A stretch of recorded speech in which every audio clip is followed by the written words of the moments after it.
Ever wonder how sportsbooks come up with their odds? Ever wonder why they say the house always wins? Because the house always wins. House always wins. The house always wins in the long run. In this video, I'll explain. Ready, set, bet. Let's get ready to gamble!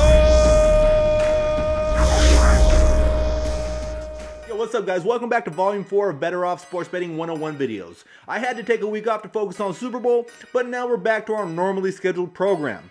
Today, I'm going to show you how those crafty odds makers are able to make the sportsbooks profitable. This channel is dedicated to providing a variety of sports betting content. Sometimes it's educational, sometimes we're sharing our best bets. And we keep it coming in every sport all year round. So if you want to stay on top of the action with us, make sure you subscribe and tap that bell. Seriously, without that bell, YouTube might notify you about stuff the day after the game's already happened.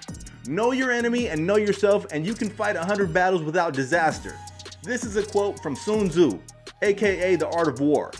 In this case, the enemy is the sportsbook, and if you want to stand any chance of beating the sportsbook long term, it is vital that you understand how they do what they do.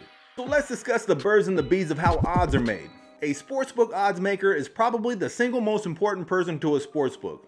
That is the person responsible for setting the numbers that people bet on, and ultimately they have the biggest hand in the profits and losses that it sees. In a sense, they're like a risk analyst. So how do they determine the odds? Well, simple answer, math and computer algorithms. There are systems in place to weigh the value of as many factors that you can possibly think of that can influence the outcome of a game. Once the numbers have been generated, the head odds makers will still have the final say of what odds, spreads, and totals get released to the public.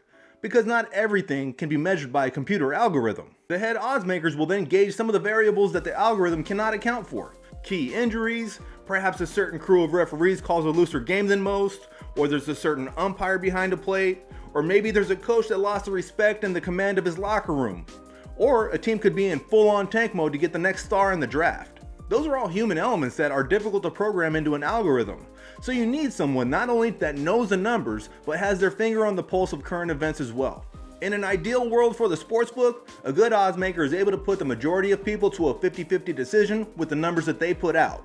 Generating 50-50 action on both sides is how the house always wins. If you have ever heard the word juice or vig when it comes to sports betting and wondered what it means, the simplest way to explain, the juice or the vig is the cost of doing business with the sportsbook. Let's say we have two teams playing and odds makers make Team A a 3-point favorite over Team B. In this example, we'll say that the odds makers were able to accomplish their goal of equal action on both sides. So 50 people bet $100 on Team A and 50 people bet $100 on Team B. Now, when the head lines maker releases the spreads for a game, there's odds next to that spread. Usually it starts off at -110 for both sides. This is actually referred to in the industry as the dime line. That's the sportsbook basically taking a 10% cut right out of the gate. Which means if you bet $100 and your bet wins, the sportsbook is going to pay a $90 profit, plus your original $100 wagered. That 10% difference is the juice, and it's also essentially the bread and butter of what keeps a sportsbook in business and profitable. But not all juice is the same. Finding the best juice can be the difference between having a profitable year or being in the red. It may not seem like much, but being able to get your odds at -105 as opposed to -110 can make a world of difference to your bottom line. That's essentially a 5% difference. Again, that number may not seem like much, but let's look at the big picture.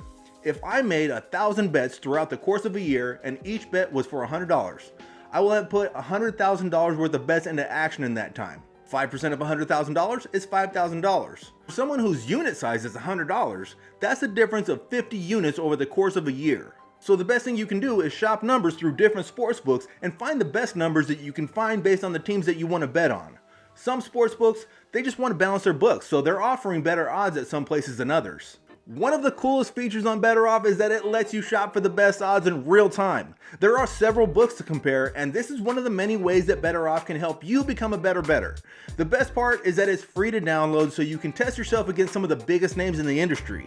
It also maintains rankings for every sport and bet type. Who knows, if you ascend the rankings, you might want to turn pro and start selling your picks. Anyways, thank you very much for watching Volume 4 of Sports Betting 101. I will be back again soon with some of my best bets for this weekend's action, so make sure you stay tuned by subscribing and tapping on that bell. And if you've watched this long, please hit that like button. Until next time, best of luck banging on the books.